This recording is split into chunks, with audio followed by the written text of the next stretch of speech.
Okay, I'd like to, we'll call the notice of the town meeting, February 15th, 2018, to order. I'll ask for nominations from the floor for a moderator. I nominate Jennifer Naylor. Second. Made and seconded. Okay. All in favor? Aye. Opposed? And it carries. Jennifer Naylor? Okay, great, thank you. Town clerk, please read the notice and warning special town meeting. Okay. Notice and warning of a special town meeting. I should say, Okay. Notice it here. notice and warning of a special town meeting, Town of Southbury, February 15th, 2018 at 7 p.m. Notice is hereby given to the electors of the Town of Southbury and those qualified to vote at a town meeting, that a special town meeting will be held on Thursday, February 15th at 2018 at 7 p.m. in room 205 of the Southbury Town Hall to consider and act upon a proposal to transfer the sum of $130,000 from the fund balance to the refunds account. Jeffrey A. Mandel, first selectman. Board of Selectmen, George Bertram, Justin Betty, Jason Bushbaum, Jennifer Naylor, Mike Rose. Dated at Southbury, Connecticut, the 7th day of February, 2018. Thank you. First Selectman Manville, please read the resolution. Resolved that upon the recommendation of the Board of Finance, the Board of Selectmen, this town meeting hereby approves the transfer of the sum of $130,000 from fund balance to the refunds account. Do I hear a second? Second? Okay. The floor is now open for all Southbury residents to vote either in favor, or to come up and speak either in favor or against this transfer. All we ask is that you please come forward, state your name and your address.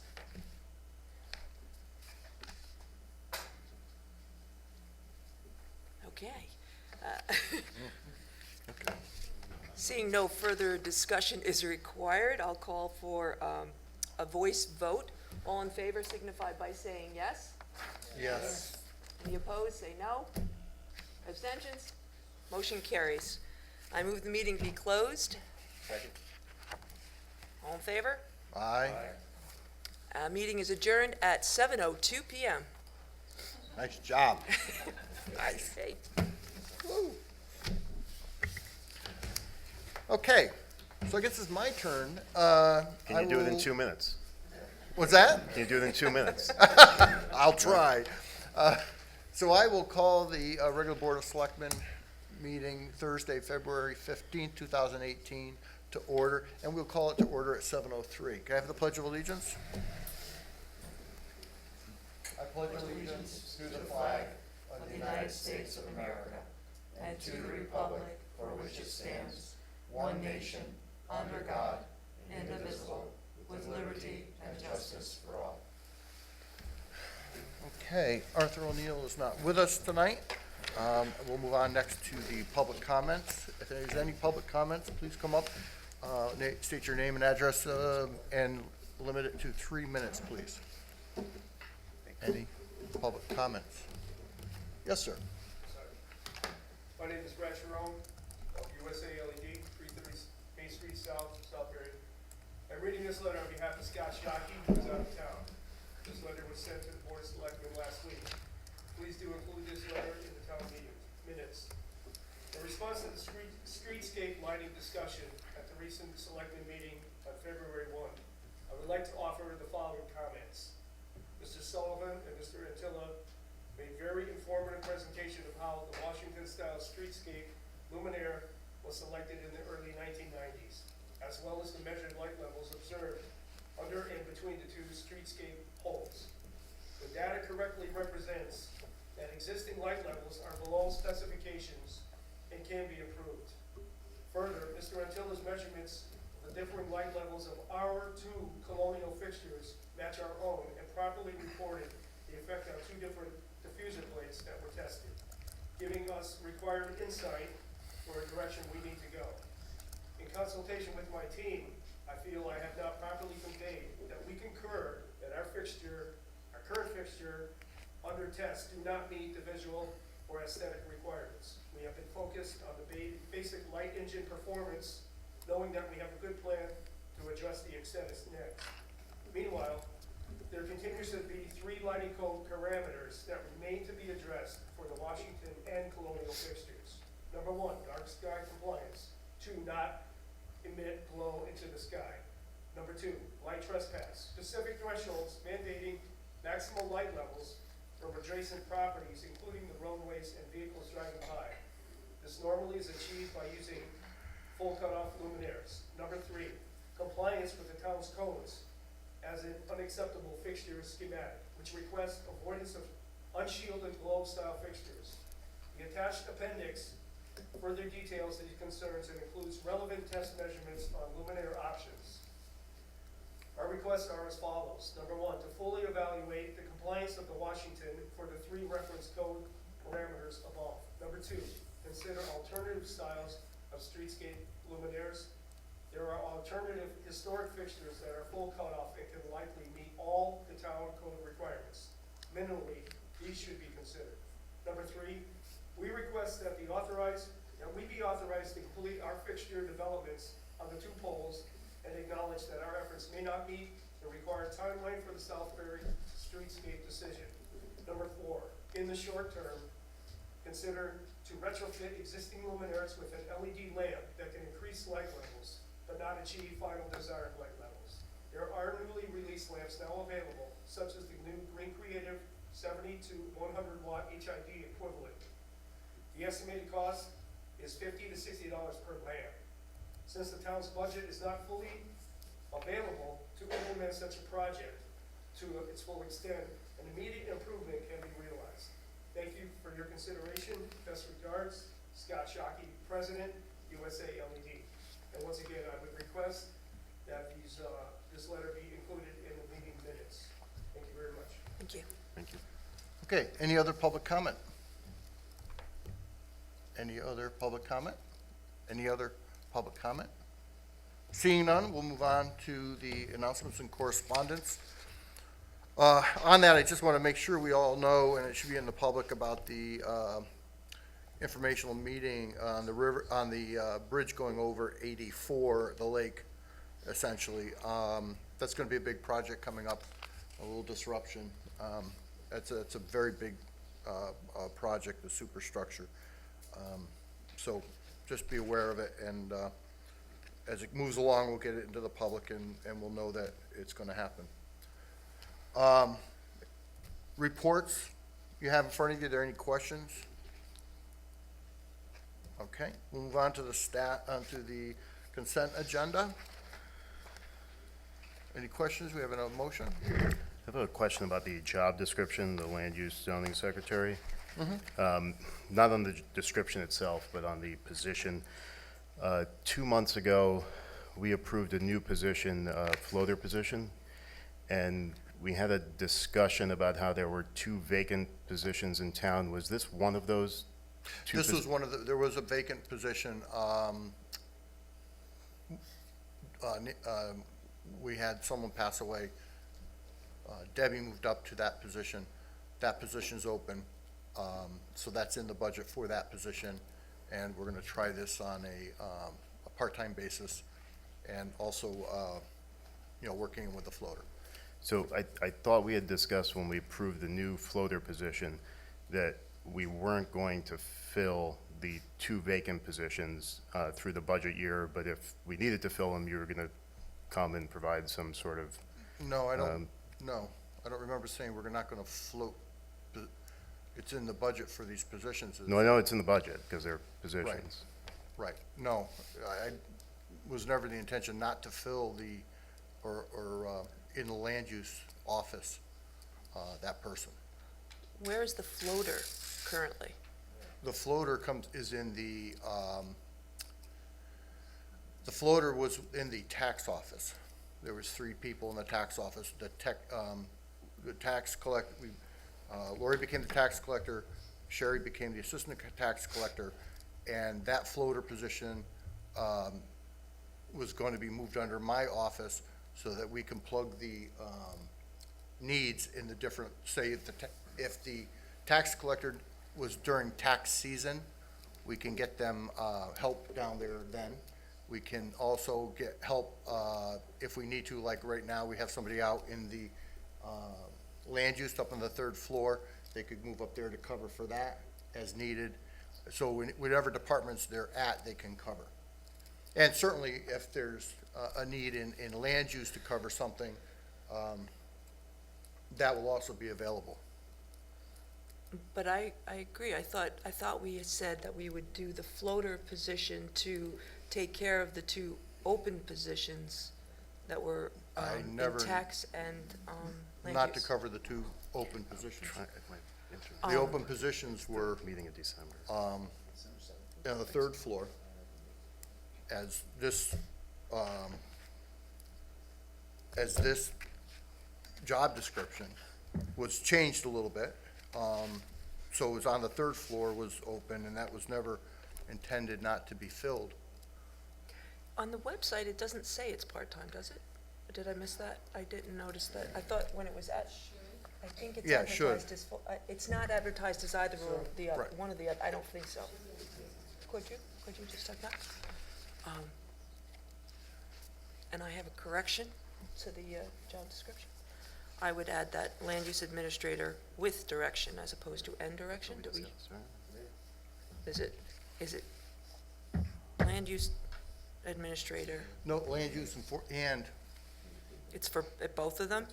right, because this is support for the land use, also for the land use. And I found the minutes from it was our December 7th meeting, approved minutes, the December 7th meeting. And under consent agenda, the approved minutes, I'll read it directly. It says, prior to the consent agenda being considered, Selectman Bucksbaum asked about the job description. Is this a new position? First, Selectman Manville stated that the floater position is not new. However, whom they report to has changed. Discussion followed about adding headcount. First, Selectman Manville explained that there are 2 vacant positions at Town Hall, and the idea is to have a floater work in both departments at various times. Discussion followed about whether this would replace the previous floater position. Land use and the tax office are both on board with this plan, explained First Selectman Manville. This will be a temporary fix through the end of the fiscal year, and then it will be evaluated to see if it is effective. Selectman Bucksbaum's concern is adding headcount and asked that before any vacant positions are filled, that they be informed. Okay, there was no To approve. increase in headcount. There's no increase in headcount. So this is the discussion we had I remember this, we had like a pretty lengthy discussion about it, where there were 2 vacant positions, and then we created the floater position. No, may have been confusion there. The 2 vacant positions were the floater position that was currently in the tax office. It was working in the tax office, which was technically a floater position. And the other one was the third floor, land use. So where are we now? So we hired the floater description that we approved 2 months ago? Have we hired that person? No, we have not yet. Okay. No, we should not, based on our agreement and based on this conversation. And I'll read it again. Selectman Bucksbaum's concern is adding headcount and asked that before any vacant positions are filled, that the Board of Selectmen be informed. So, you know, I think that's. So the 2 vacant positions that existed when we talked about the floater, one was the land use secretary that we're talking about now. Right. The other one was, The floater Who operated in the tax operated department? in the tax department. okay, and then when we had that discussion, we came around to the fact that we were creating a different floater position, Under- right? Well, I'm not- I'm not, We were moving it from, moving it to be under the first selectman's office at my direction, so that they could be put into the proper spot. right, but we didn't eliminate the other position. Because it will be moved over. It's not, I don't know if you want to say it's removed, if it's eliminated. I think it was shifted to be under the direction of the first selectman, rather than left where it was. So I think by your definition, it's eliminated and a new position is created under, that's what it sounds Well, like, under. I don't think it's a new position, it's just a. So what, Well, it's of, new. of these 3 positions that we're talking about in theory, what's in the new budget? In the new budget? Yeah, I mean, that was sort of what, The 2 that was the positions. impetus of the discussion back in December The was, 2 positions. The 2 positions are in the budget, So there was 2 positions before. There's still gonna be 2 positions. There's not One of them is a floater. increase. There was a floater in the current structure. And it was just to get the floater clarify under the selectmen's direction, it's technically under my budget, under my direction, so that I could keep using them for what they were really supposed to be, which was moving to whatever department they were needed at the time. So my vision there is, we would have a calendar, and when we knew the tax department was busy collecting taxes or whatever they had to do, they could work in the tax department. And then if they needed extra help for a project or somebody was out on the 3rd floor, they could go up there, and it would be kind of keeping a calendar out of my office to get them truly a floater. But both of those positions are full-time positions, right? And Yes. they both existed prior to the Correct. conversation that we had, whenever we had that long Plan conversation. moving forward, Right. let's put another 2 positions that exist. Still 2 positions. One of them is the floater?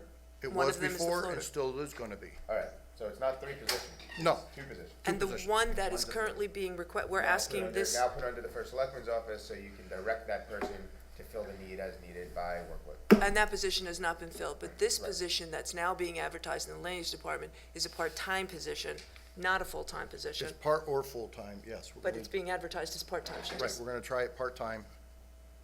So is that another position? No, That's still it was that- formerly a full-time position. Right. No, that position I get. The floater always existed. So this discussion came up 2 months ago because when we approved this job description for the floater, there was no incumbent listed. It was we had a very long discussion about this, and we concluded with the fact that that was in fact a new position, and there were 2 other vacant positions in town. It may have been some confusion on that. It's in the budget, there's only 2 positions. If you count the number of positions, it's still only 2 positions. That position of floater is being clarified to be under the first selectman's direction, is essentially what it is. So in the new budget, all this stuff we're talking about now is only 2 positions. Correct, Okay. yeah. Sorry for the confusion, but I'm very focused on head count and how we're dealing with that, I can assure you. And there's a number of other people who are also in the Board of Finance and whatnot watching closely, but yeah, so we're not adding any more positions, it's just to clarify, to get that direction. When I got here, there was, it kind of sat in one spot, working for one department, so I'm trying to get that, and whatever person comes in, we'll be looking for that kind of, a broad expertise to be able to move into the different, because there's different needs in different departments at different times of the year. Tax collector for sure, sometimes the assessor, if we're doing, we have some things. The town clerk right now, we're missing a spot in there till we get, maybe they need the help of the town clerks until that position is filled. We need to keep things going while we get that straightened out. And there's some other projects here and there that need to be done, or even meetings in the evening if we have to do something. So that's the idea behind it. You okay with that? You understand? Got it. My only other comment would be to do some type of entry-level computer testing for anybody we hire. Yeah. I was just gonna say. Right? I mean, we need a basic knowledge of computers and word processing. Strategic planning task force that Ray Mather specifically mentioned that this is an issue. Yeah. That new people coming on board should have a basic level, so that they don't take up resources for what should be pretty pedestrian So things. we would request that part of the process. We can do that. Thank you. Okay. That was lively. Any motion? Motion to approve consent agenda. I'll second it. Made and second. Any discussion? Well, no, just kidding. Just kidding. Okay, I'll call the vote. All in favor? Aye. Opposed? And it carries.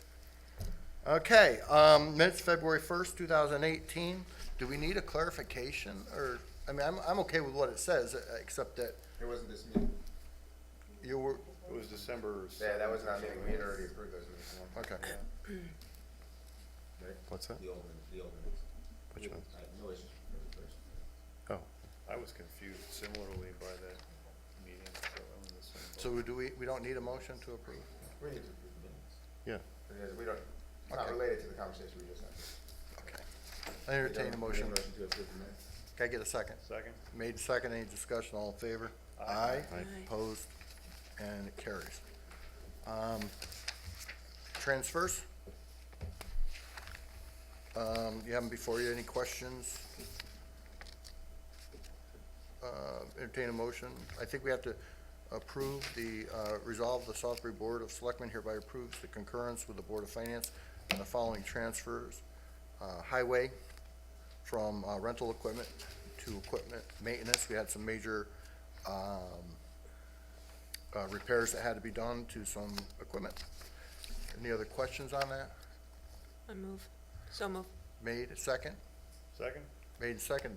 Any discussion? All in favor? Aye. Aye. Opposed? And it carries. Fracking ordinance. Just to be, understand, we're in no rush. We don't have to vote on that tonight unless you're prepared to vote on the fracking. Did we get it? I see it. Has I been pushed it out reviewed? today, the final clean version. That's why I say we don't have to vote on it. We don't have Has it people been- coming in. Is this the version that's been reviewed? Yes. And blessed by town council? Yes. I think I mean, Jason, you were, Yeah, Jeff and I talked a little, Jeff Tinley and I spoke a little bit, exchanged some emails. I think it might be beneficial to everyone if you circulated his red line version. Okay. Because I think everyone's read the form, and, you know, yeah, Yeah, it'd probably I'll be push it easier. out, you know, Probably easier to see what changes he made, and, yeah. and we'll bring it up at the next I agree, meeting that yeah, way. Hopefully we can be in a position. We're not in a- time to review. Yeah, we're not, Finish with it. It's a pretty tough ordinance, the one I've read, but you're talking about a different one? Is this It's in the, it's in, It's the same, did you read the one that was put on the Yeah. website today? Oh, no. Oh, no, it's the same thing. He made changes He to made the, some changes to to the it? draft. Okay. yeah, it was what, late in the evening, or, when it It came out last night, late Right, last night. I got it out to you. I wanted you to have it. It's not that we have to do anything tonight, but we'll have that on the meeting, next agenda. Nothing on the streetscape lights. I have not had time to, we're doing budgets. Budgets came out today, and we'll get that. Can we just clarify what it is you're doing on the streetscape lights, what you're gonna come back to us with? We're going to look for, we have to go out to the, we have to call, because I don't expect it to be a lot of money, our consulting engineers, on-call engineers who have the expertise to review what's been done by the, recommended by planning for the streetscape lights. Just make a concurrence that that's the direction and that it's the lighting. Now, shouldn't they, I mean, what we also talked about, not in addition to them just reviewing, was also them taking some independent measurements and reviewing our can have- zoning regulations and making a independent recommendation, not just, it's not simply taking a data dump and saying, okay, it's, you know, doing an independent investigation and analysis, knowing that a lot of the legwork's been done, but that they would be doing some independent analysis as well. I intend, once we get that, and get what it's gonna cost, if it's significant, I'll get it out to the board and see what you wanna do with it, all I right? did write up a draft RFP and gave it to Jeff and Cindy. And it does cover what you're talking about. Does it? It covers them going out to measure and verify that the measurements we took are real. And also asks if there's any federal and state regulations that we need to comply with, because we're not aware of any, just to ask if there are, and if we should be aware. It also asks to talk about dark sky compliance, just to see what their take on it is, since it's been a big issue in these meetings and That'd be discussions. helpful. I don't remember everything that's in it. I don't know, Yeah, Jeff, I you had a just chance got to it a read little yet? bit, and Yeah, we're working on it, but the budget is a big the deal. important part to get the Yeah. budget out today. I just wanted to make sure it included more than just reviewing what they did. I could Yeah, a send little it bit to more. you if you wanted Sure. to see it, and you can comment to see if it covers everything I- you're interested in. I'd appreciate that if it's all right with everyone else. If that's Fine okay with with me. you, Jeff, I don't, Yeah, okay, I didn't wanna Not a problem. overstep my bounds. I don't think, not a big deal. Okay, River Road Park, last meeting, there was some, question. Betsy, do we have some of that information about that? What I found is, number one, the inland wetlands permit that had been issued, expired, I think, in 2014. The permit, the wetlands permit has expired, so no matter what happens, a new permit and what they're looking to do would have to get approved. Secondly, I have this plan from Dymar. Essentially, what we know is that First Light, or not First Light, First Light, and the federal government, they owned up to the 110 marker. By these plans, basically, everything that's being proposed to be built, the majority of it is within the 110 marker. So, and it's actually in the plan that's currently shown, which does not mean it's gonna be the plan that's presented, because it doesn't look like there's bathrooms. So you asked about who owns the property. That property is owned by First Light. The road itself is the old, it was a federal, it was a road, it was gonna be the highway, Route 6. Okay. So there is a right-of-way, and when they abandoned the road, it came to the town along with the right-of-way. So we own the road right-of-way to the 110 marker. Not, I don't wanna say owned, it's really not a deeded map, it's a right-of-way. So it's a right-of-way that exists for this highway. So I think,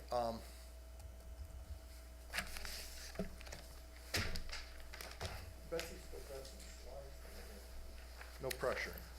What is this you're showing on the screen, this permit? This is a permit from who to who, and I'm sorry? this is this isn't on the website. What is this? No, this is, was sent, can you rotate that? That's okay. That's easy. High pressure, high pressure. The audience is pushing. Yeah, I don't know if it's,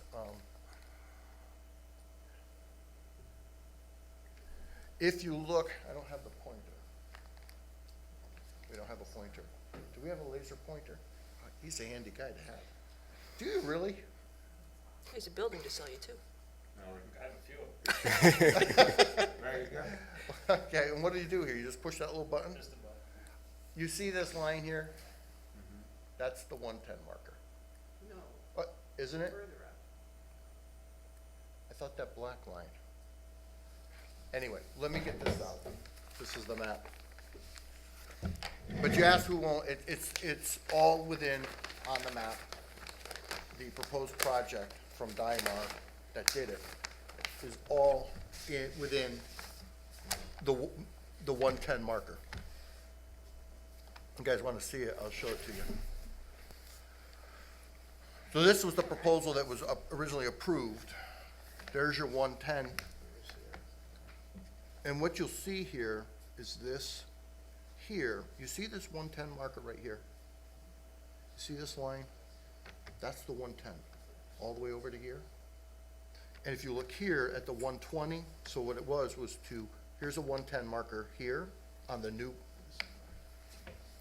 Well, yeah, but see, it comes up here. So basically, all the improvements would be that's what I said. on their property. All the improvements are on First Light's property. They do raise this up 120, and if you look here, 130, and the purpose of that is to get it out of that floodplain.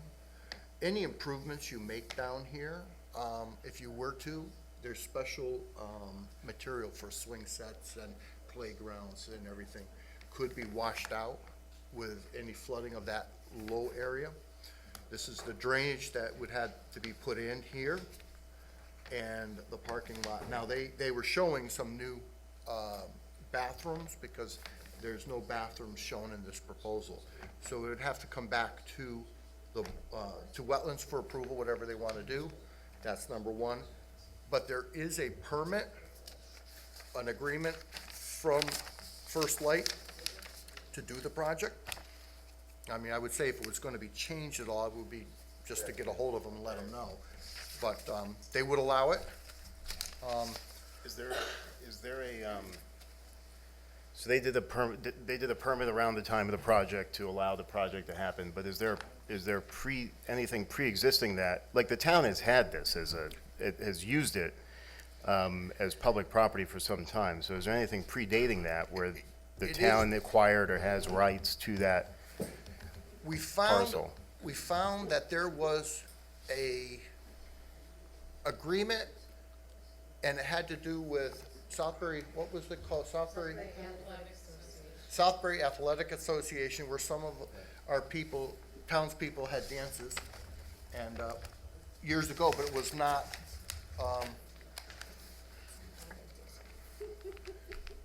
but this is the permit,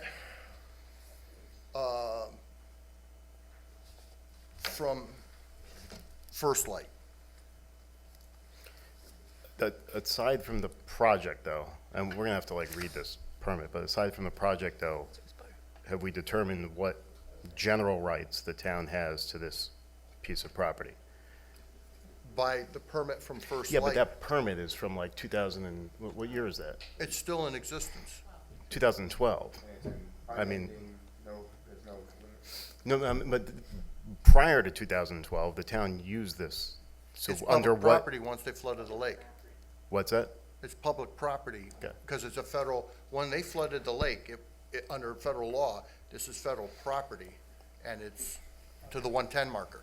So it is public property for any public person.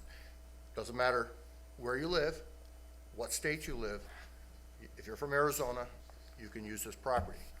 Right. So it's just a matter of whether the town would maintain that as a park for everybody or not.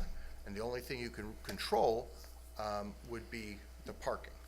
So one of the things I think would be helpful is if you could, if we could post this and circulate this permit and see if Mark Lancor has a condensed version of that map that can be circulated around so that we can look at it at a subsequent meeting. There's a lot of steps that need to happen. We need Yeah. an agreement, you know, why, we wouldn't build a park in Kettletown. No. We wouldn't invest in, Well, this is. I would hope not. This is the agreement with First Light for this. There is an agreement. And the permit is an agreement? that A permit, never-ending that's agreement? the agreement. We would have to go back to wetlands for another approval of whatever project design they wanted to, because if there's bathrooms or septic, that has to be reapproved, and it's expired anyway, so it has to go back. So wetlands needs to have that. Are we going to pay the engineering firm to bring that through and do that expense? I said this at the last meeting, and I'll say it again. This project would probably be in excess of $500,000, and to maintain it, we're trying to get some numbers together with Park and Rec, with people and what it takes to maintain it, could be, I'm guessing $80,000 a year to maintain it and have people there. One of the things you're gonna deal with is the cost of lifeguards down there. Open water lifeguards cost more money than pool lifeguards. It's a different standard, much more stringent and difficult. Then you're gonna have to have people there to maintain it. You're gonna have to have enough people there to, open it up and make sure that people are parking. So there's a big expense to this, and, before we go spending more money on more engineering and permits, I think before we ask and answer the question of whether the town wants to spend $500,000 to fully develop the park in the manner in which the commission had presented to us in their 10 to 20-year plan. I mean, before we could even ask that question, which it seems like we're jumping to, I think we need to ask the preliminary question of whether or not this is a parcel of land that we would like available to our residents for some purpose. And then whether there are other steps that can be taken consistent with some of the recommendations that we would want to consider. I mean, they had other recommendations, more short-term, like cleaning it up and making it more attractive, stuff like that. So I don't think it's, I don't have an answer. I'm asking questions. I don't have an answer as to either of those, but I don't think the right question is whether oh, we don't want to spend $500,000 10 years from now, So the so we don't answer want to is do this. anything. It's, It is available for public use at this time. Anybody can go down there tomorrow and can go down there and use it. Anybody. It's a public thing. yeah, but it doesn't look very safe. I'm sorry? I mean, from what we saw, it doesn't look like a very reason- attractive or safe so- place. So, the reason, this dates back to when I was on the commission and as liaison to the commission, the reason that, you know, we decided to close the park was liability. It's liability. We had a long conversation, we closed that park. It's not, I think it's not, no longer listed, on our list of Southbury parks. I think it's as if it doesn't exist. But that's not a reasonable conclusion to it. So to Jason's point, if we're going, you know, I don't think we jump all the way to, do we spend $500,000 and $80,000 a year to maintain this on the long term? And neither do I think that is the only recommendation that the Parks and Rec Commission has come to us with. You know, and has worked on over time. At a minimum, we need to make this, if it's open to the public, I believe we have certainly an ethical responsibility to make that park safe. Because whether there's a chain there that says this park is closed, somebody falls on that dilapidated, you know, something that's down there, they're gonna come here, Actually, no. no? No. It is federal land. We don't own it. It's passive recreation. Anybody can go there as any part of the lake to the 110 marker, including if your lawn goes down to the level 50 marker or whatever it is, and your lawn is all the way to the 110 marker, you can go to the 110 marker, whether it's your lawn or not. So anywhere on that lake, the public can go to the 110 marker. It belongs to the federal government. So we have no right to close it. So what we can do is what we were doing, enforcing the traffic on the road and the parking on that road, right? Our cops were issuing tickets. The traffic became an issue because it was clogging the road. The other thing was the liability of what was down there at that time, didn't conform. So, and if it's not maintained as a park, and it's not a park, and we pulled everything out so it's not a park, we have no responsibility down there. But we could post signs, For what? entering at own risk or something. We should. No, they don't, that would be up to First Light.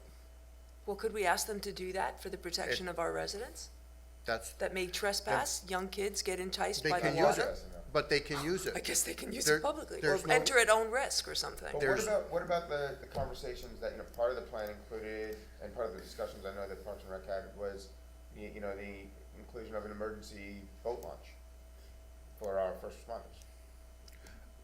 And that would be, we'd have to ask First Light if they would allow us to build an emergency boat ramp into it. But like I said, right now, we don't have to put up, we don't own it, it's not our property. If First Light would, I doubt, would want to post their property with that because they would have to post the entire 110 marker up and down the entire lake on both sides, including people's lawns. But we could post on the property that is ours, in the right-of-way, and we could say We something, can't, I don't know. we can't restrict access to I'm not that. saying So in to its restrict, current I'm saying condition, enter, in its current condition, It's open, It's a hazard. it's an open it's space, passive passive open space recreation. recreation, not owned by the town of town of Southbury, Southbury, and our legal counsel is clear that we have Yes. no liability on none, that. because it's not maintained as a park. If we maintain it as a park, then it becomes our responsibility. but it does seem like a gem that we should perhaps pursue, which is what Park and Rec started to do with their presentation to us. I mean, There's a lot of dialogue. that's that really needs the to happen. question, and I don't I'll do whatever you I don't want. have an answer. I'm not saying we should have it as a park or we shouldn't have it as a park. What I'm saying is a group of volunteers came to us, that there was our Park and Recreation Commission, that said this should be a park in the town of Southbury and presented proposals for that. I think we should evaluate whether we want it to be a park or don't. And then if the front end is, if the answer is yes, we would like it to be a park, we need to define what that means. It might not mean a $500,000 expenditure in year 10 to 20. It might mean, you know, cleaning it up a little bit and, you know, making it, you know, a little more enjoyable to use or something like that. Or we might just say, no, this isn't worth the headache, the money. But I think we owe it to the commission and our volunteers to go through that analysis at least. I agree, and I agree. I mean, they've worked on this for the better part of a decade. My recollection was there was basically a three-phase Right. approach Yeah. proposed. Phase one being something that could happen before this summer, which was a $2,000 to $3,000 cleanup. Phase two was the installation of the road and the parking area, which would cost roughly $250,000. And then phase three was the addition of other improvements, which would get our total cost up to $500,000. I have no problem allowing a cleanup that would cost $2,000 to $3,000 to move forward right away. Having seen that map, I can't imagine the circumstances where I would say the town should spend any money building improvements on land that's not ours. Right. That's where I am today. Right. So that being said, we can, if there's a mess down there, yes, the highway department can go down and could clean up. There's a big tree that's on the edge of the lake, dead in the lake, and I'm worried a little bit about.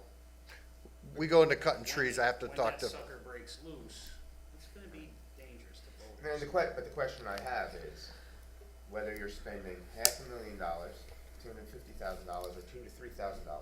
If we actively participate as a town in maintaining that piece of property, You're responsible. even if it's just to make it safe, does the liability change? yes.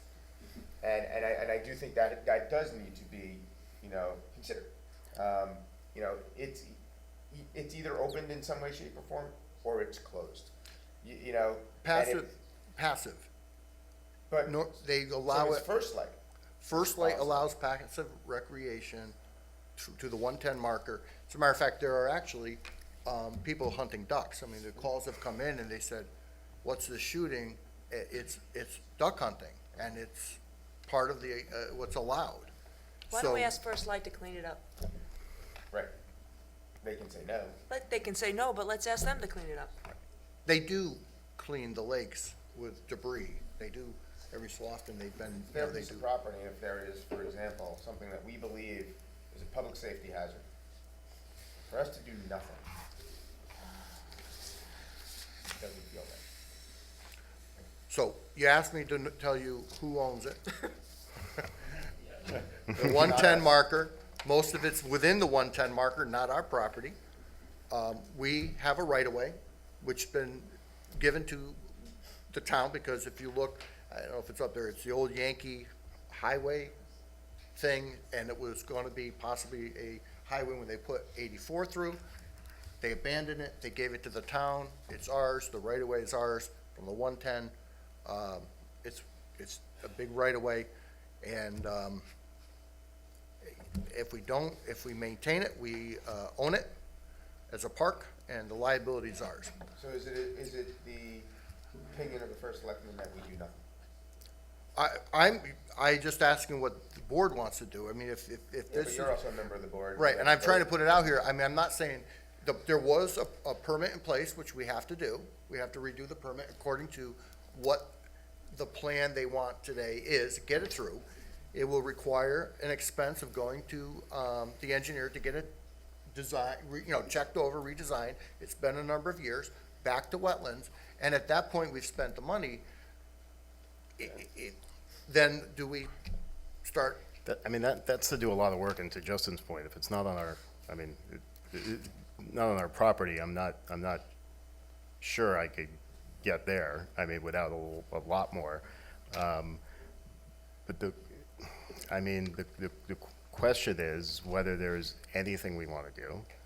And, like you went through the analysis of, if you did all that work, it would cost $80,000 a year to maintain. I don't have that final number. Right, but Right. What would it cost to maintain if we did $2,000 or $3,000 to clean it up and it was a town park? And what would the exposure be? And, what would the risk be to the town in that scenario? I mean, right now, I think it is, I don't know what the definition of clean up is. Are you talking about vegetation cleanup?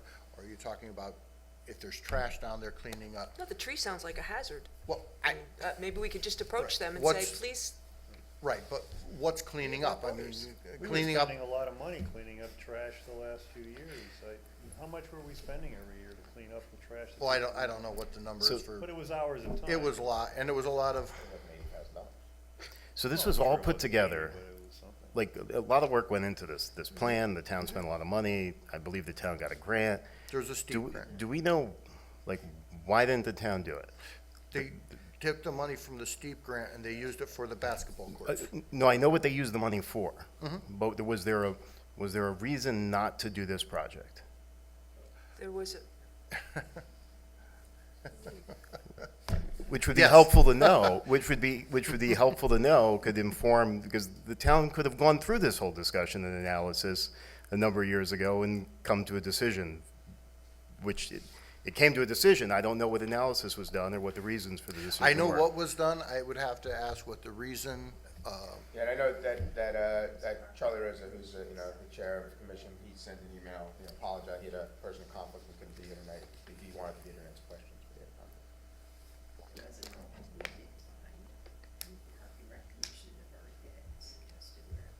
yeah.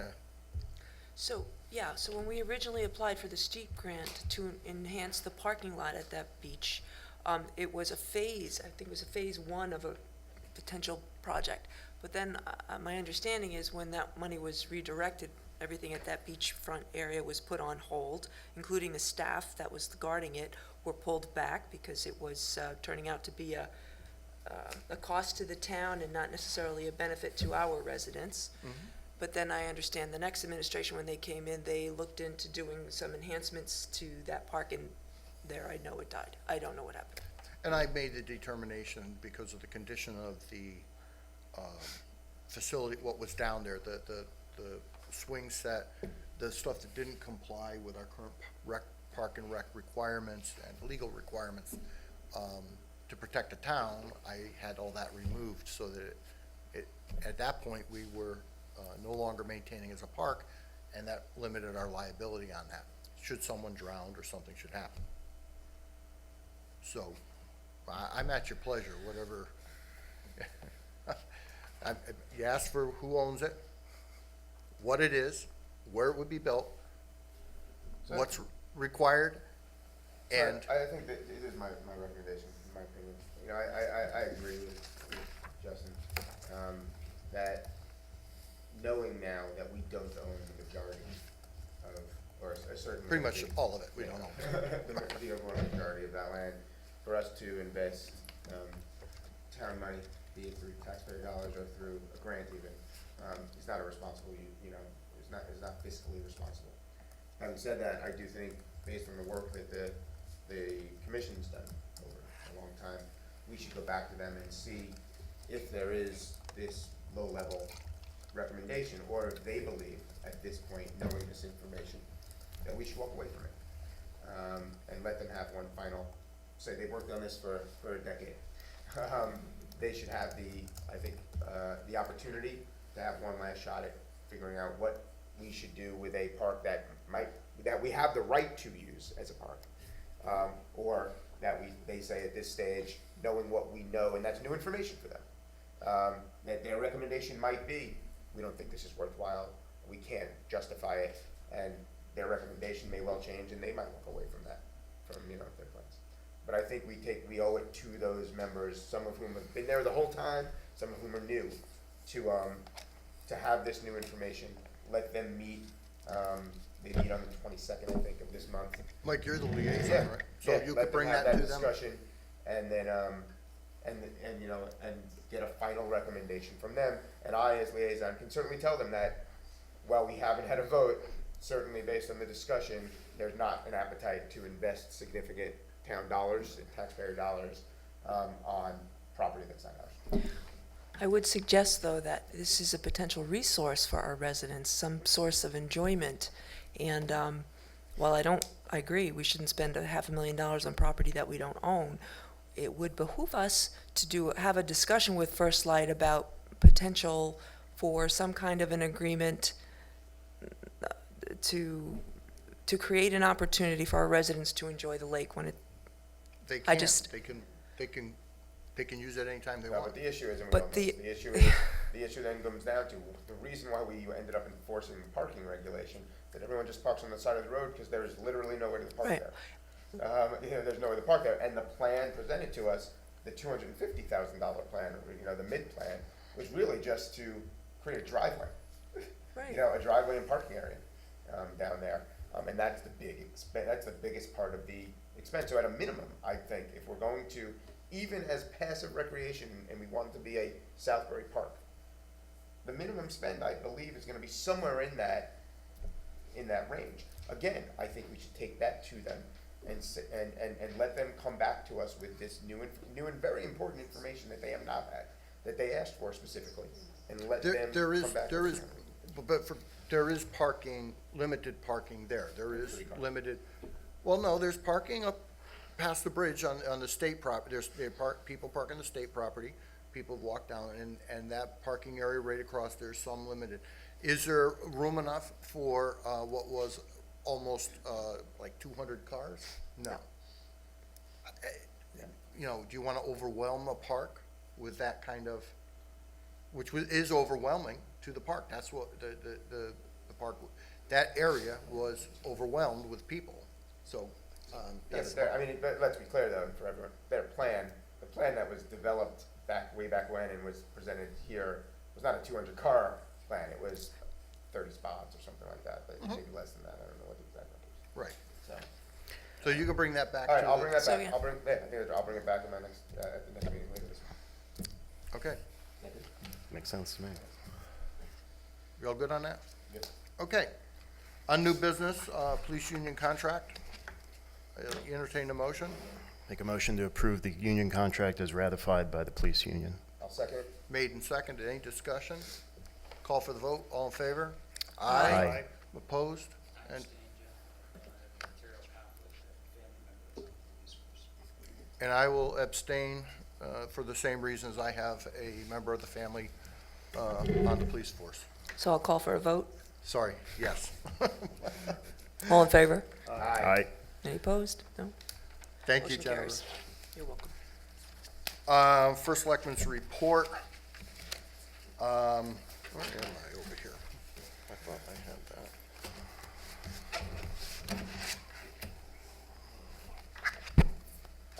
What happened to my report?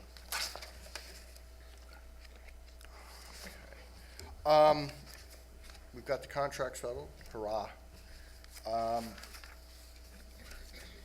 We have, we've gotten from OPM, or from the state, what our revenue is projected to be by the governor's budget and what they expect.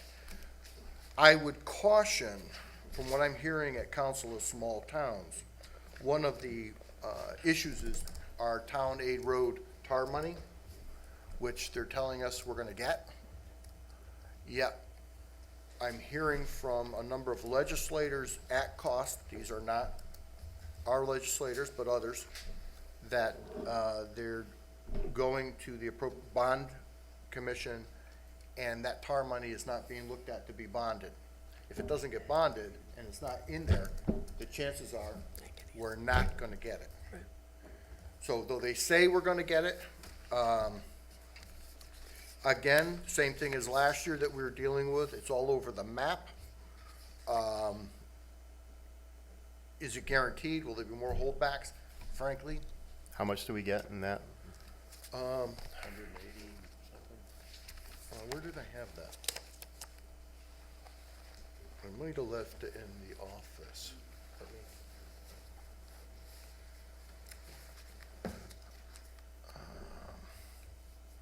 I only know because I saw the patch article today. It said something like 189,000. I'll pull it up here. Bear with me.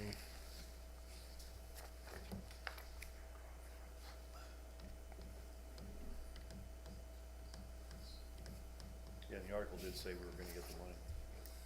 That was another way. Okay, so, Town Aid Road, we're projecting, The governor's projection is 369,145. Adopted was 378,106. For Southbury? Yes. Just came in today. But again, the issue is that what I'm hearing is it's not before the bond commission. If they don't bond it, I don't know if we're gonna get it. So I'm just want to understand that this is a difficult time. Maybe I ask questions like, are we ready to fund something or do something that costs a lot of money? It's hard to tell what is gonna come our way. And if the deficit, we found in the past, the projected deficits all of a sudden rise, the numbers don't come in. They've also cautioned against the first quarter tax revenue, that we're gonna lose it in April. It's gonna, people paid ahead of time, they brought before the end of the year. So there's gonna, I just want you to know what I'm hearing at Council of Small Towns about that. And I think it's a serious concern when it's not being considered for the bonds. So I don't know how to read that, to be honest with you. I don't know. So just be careful. We'll see, that's all we can do with the state is see what happens, all right? Budget is out, everybody has it, push it out today, digest it. If there's any questions, try to get to us. If we can answer it to your satisfaction, we will. And if we have some meetings scheduled, people to come before us, and if you have a particular person, group that you want to see for any other reason, let us know. All right? Reports from liaisons? George? Did have an IT steering committee meeting on Tuesday. The disaster relief plan still needs to be done. I guess from what I'm hearing, the auditors are becoming more and more concerned as they keep bringing it up every year and we don't have it done. Just saying, that's been an ongoing thing. It's a big project actually to put that together. From what Ray is saying, the AccuCom folks are gonna start providing us a person for, is it halftime, Jeff, support, starting like next week? It's 3 days a week. 3 days? Yeah, the problem with, it was discussed, there's a couple advantages to this. One is, they can alternate people, so we get somebody who, the consideration is what do we do if something should happen to somebody in IT? By rotating or, we will have other people who will understand our system besides one other person. The other thing is that the needs of IT, what we need may change. So, years ago, if you were a computer person, you know everything from the hardware to the software to everything. Today, it's many different disciplines, so it's difficult to, or nearly impossible to have somebody who has, we can't afford somebody who knows all that stuff. I don't know if that person exists, to be honest with you. Not anymore, no. So this is a good way to get that as we need it. And there's some mirroring going on? The disaster recovery plan has to be done, but the mirroring side of it with, I'm not an IT person, but there's a little bit I know, is the servers being in the police servers over here, and the fact that they mirror each other. So not all the information is one place. So I would say that, George, would you agree that there's a disaster recovery that can be done? We have backups in Backups. place. But It the would be plan- better if the backups were in the cloud, and we discussed that frequently and discussed it again on Tuesday. The consensus of the committee, and there's some pretty high-level people on the committee, is that we should be moving into the cloud sooner rather than later. Ray is one guy, and it's Hence why we're trying to get him a challenge. with some help. Yeah, we have a really strong backup on that committee with John and Anthony. They're very, very knowledgeable, particularly John Kelbley. He's a pretty high-level guy in Microsoft, and he deals with municipal services related to the cloud. Anyway, he's recommending we do that. Ray's not disagreeing, it's just he's got to keep the existing infrastructure running while he tries to take on these new initiatives as well, so it's a challenge for him. Still haven't written the PC spec for the bids, so the PCs are not on order yet, the new ones for the town hall. Wi-Fi upgrade is coming soon. Still don't have it, but we will soon, according to Ray. His question, and I guess a question for the committee, is do you want to implement a password for people to get in, or just leave it open? I think the consensus is maybe to leave it open, but you could change it so that people coming in would have to enter a password to get into the Wi-Fi. And the thought is that people driving by in the parking lot at night might want to pirate data, and if you had a password, that would be harder to do. But to explain that there are two different Wi-Fis. There's the Wi-Fi for town computers. It's Yeah. separate from the public Wi-Fi. Which has always been open. Right. So that's a question. If you want to put a password in, they can. If not, just leave it open. That's probably what's going to end up happening anyway. Cameras for Public Works, 4 cameras, PO's been issued. They'll be connected to the police department server. What else we have? FBI audit. The FBI actually came in and audited the police systems we have in IT, made a number of recommendations that have to be implemented. So that's kind of a high priority thing. Again, just sucks Ray's time. We're not the only ones. Everybody, the FBI, it's part They of do the it yeah. Plex system, and everybody has a little, I assume some of those recommendations have a cost to them that we'll see in Ray's, right, as we. Yes. I don't think they're huge. It's No, mostly it's just not. time. yeah. Yeah, there's no big glaring thing. It's just really housekeeping. I think, I haven't seen the budget yet. I haven't had time to look at it, but I believe there's GPS monitoring for town vehicles in the budget. And I don't know how many quotes we have. I know Verizon is one of them. And Ray mentioned the cost of that is $13,000 per year. Is that correct? I don't have the number in front of me. It's in the budget, the numbers. That's just for the monitoring, not for Right. the hardware. A big concern for IT everywhere is cybersecurity, and it's a bad situation. By all accounts, it's getting worse and much worse. The hackers are becoming much more sophisticated. One of the things they do is they'll plant like a malware bug in your system, and they'll wait 60 days. And most people don't back up for 60 days. So the ransomware is implanted, and for 60 days, it's sitting there doing nothing. And all of a sudden it kicks in, and you don't have backup. So that's a lot of what's happening these days. Is it's very, very Is nasty. our town system is backed up over? I don't think so. Most people don't. Let's not talk about that. So we have to worry about that, and they always get paid in Bitcoin, so if you're investing in Bitcoin, then you're gonna make out on that one. So what came out of Tuesday's meeting is that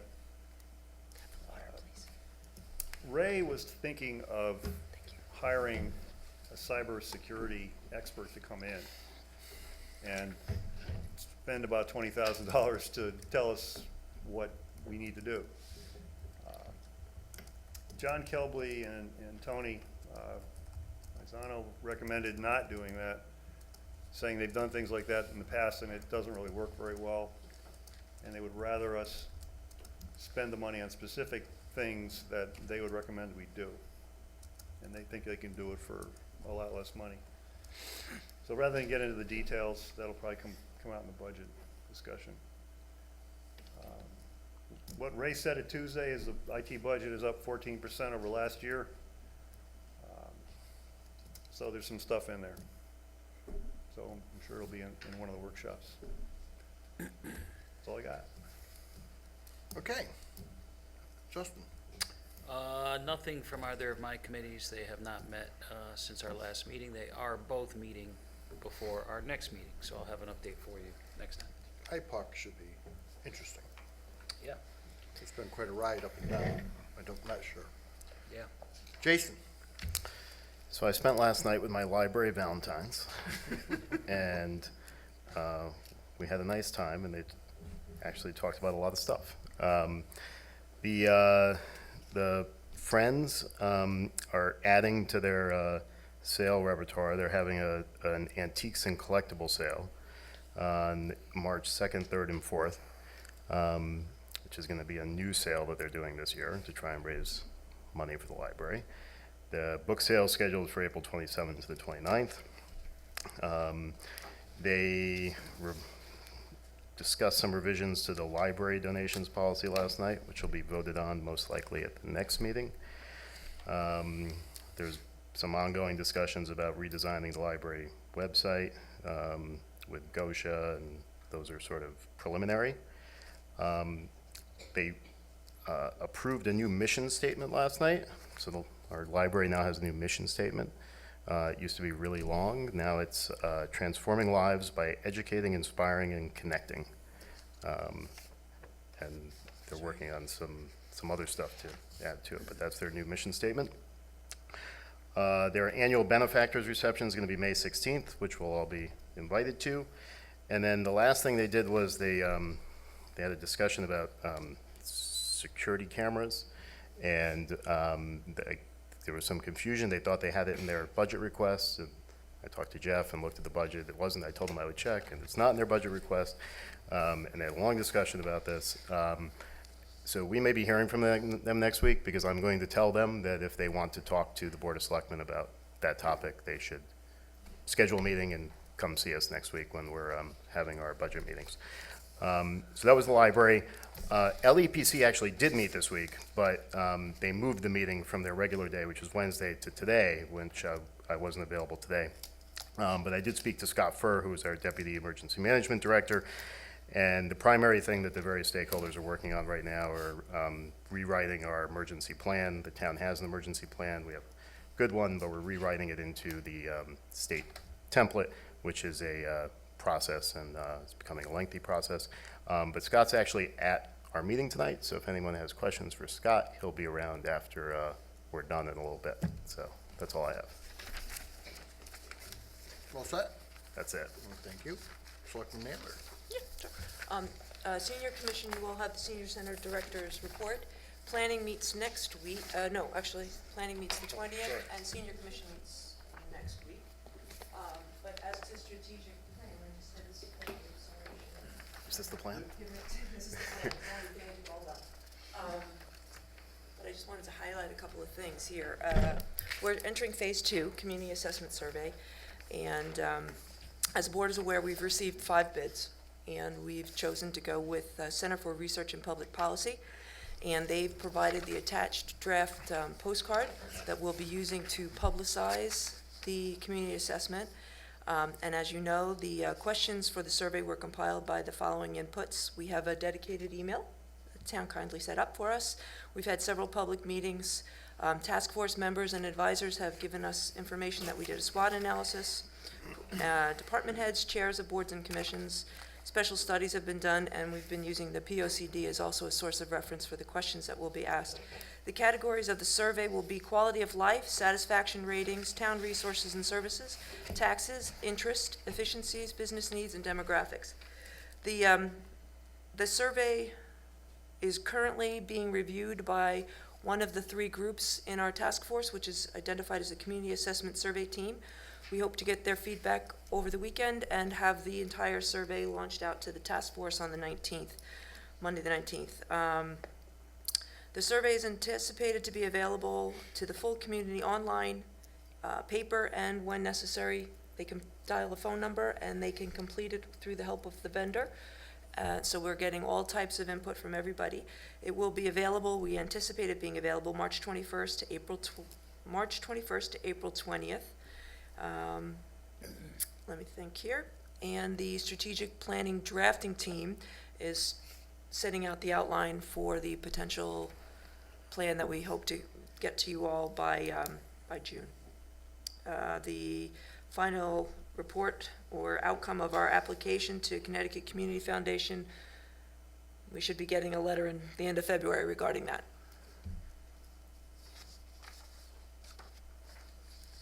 I Any have questions? issued a purchase order PO for the survey. The first half of payment to the vendor. And is this, the phone number, I know this. Well, I think the whole thing I got a postcard, but is the on the phone- PO, yeah. okay, Is the phone number, the 802 number that's on the, sorry, is that the phone number for CRPP? It's gonna be a dedicated number from them. It's as they gave it to us, so whether that's the final Right, number or not, I assume but it. It's not gonna be a toll-free number, it's not gonna be a, So what's I going to hope they're all happen, local people. what's going to happen is that the people will automatically be asked if they wanna call right back, and they will be called right back by the vendor. okay, so that's how it Mm-hmm. works. So essentially, it's just a call center. Yeah, I don't think a lot of people make long distance. Right, but just in case the vendor has provided that alternative. So, thanks.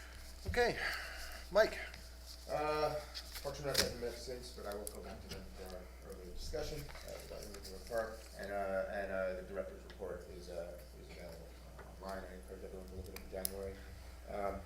EMS, met, hold on, I'm just going to look, notes I have on that. The one big discussion, I don't know if you've had any conversations, Corp Grillo was there, there've been ongoing conversations with the EMS committee regarding, dispatch and priority calling and whether or not, there are members of the EMS committee, I think there's consensus among there. One, priority calling meaning when should response be with lights and sirens, when should it not be with lights and sirens? Right now, there's the feeling of many members of the EMS committee, and I think the consensus is that there's not really a process that's in place through dispatch for that. Grillo briefed everybody, he actually sent me a follow-up email with a whole bunch of information that I'm still waiting. But his recommend, there was a recommendation initially of one updated system that costs $45,000 to implement. He doesn't have that in his budget. There's another one that would be a $500 fix, but for certain members of the committee, I'm not sure that is a true fix. I need to wrap my, I want to wrap my head around it a little bit more, based on what the information that was sent over to me to take a look at. But Corporate Grillo certainly has a recommendation in terms of dispatch and falls under, and he believes they should move forward with the $500, and he's gonna, if he has not yet put a request in, he's gonna make a request to the first selectman's office for the $500 upgrade. But there is still, I think, is some disagreement as well, still, I think, a little bit of a point of contention there on the dispatch front, which I actually think can be resolved, so, well, people that go to, the only problem is the EMS committee doesn't meet again until June. So, I'll work with. How did we leave it with, you made a recommendation last time? Okay. So that's another, Okay, that's sorry. fine. I got an email from a gentleman, she'd like to try to come in April. She wants time to prepare her recommendation, this on the potential of a in-town medicine. So she'd like to have time to prepare. She sent me some dates there in April. I'll work with your office, Jeff, to find a date when we have a meeting that works within her timeframe. But we have time. I just want to I want to confirm that date and we'll put her on the agenda. To come in, I asked how long she needs. She thinks 15 minutes, including time. That would include time for Q&A. So like a 10-minute Wow. presentation, time to talk. Well, it's complex issue. So oh, it is, yeah, I mean, it's not, so I think we might want to burn it a little bit more than that, just so we know. So I'll do that. Region 15, their next meeting is on the 26th. The highlights of the last meeting were that they have a request for qualifications out on the superintendent search committee, so looking for an executive search firm essentially to help them to help lead the search. That RFQ is due, the deadline is February 23rd. After that firm's chosen, there'll be opportunity for community members to give input on what they'd like to see in the next superintendent. R15 received a $10,000 grant from the state. It was a competitive grant from the state to support the region's ongoing efforts on character development and respect. And specifically, it's going to be used for programming designed to foster interracial respect and understanding. And the school calendar was reviewed because of some of the snow days and the belief that there likely will be more snow days potentially between now and the end of winter. As of now, the current anticipated last day of school is June 18th. But for every additional snow day, the last day of school will be extended one more day, up to a total of 4 more days. And if there are more than an additional 4 snow days this year, they will be pulled from spring recess. So an email was sent out to the entire R15 community with a heads up to plan accordingly or not plan accordingly for spring recess. Our thoughts go out to all the school parents. Our prayers. And so those are the highlights, and there, again, there, the next R15 meeting is 2/26. I will say there's been, you know, and I both ones I've made it to and ones I haven't been able to make to, there's been some higher level of, I think probably because the superintendent search is underway, higher level of attendance at those meetings than in the past. Usually it's just during budget season you see people, but there's been more, and I think part of it is the superintendent search. That's it. Yes. Is there any other business? I want to apologize. I didn't have my notes here to start the meeting, and we did have the town meeting at the beginning. But I think it's only appropriate that we have a moment of silence for the victims of the tragedy in Florida, and our thoughts and prayers for those people.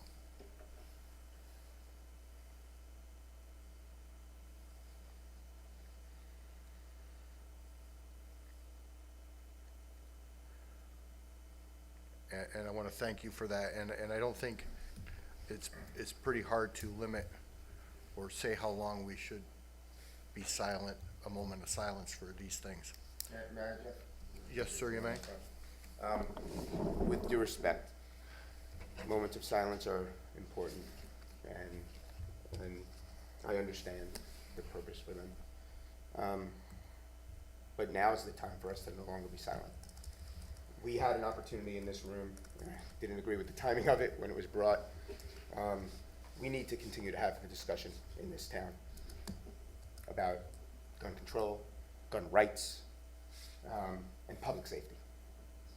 And while moments of silence and thoughts and prayers are all wonderful, I have no confidence that on the federal level that our representatives are going to do a darn thing.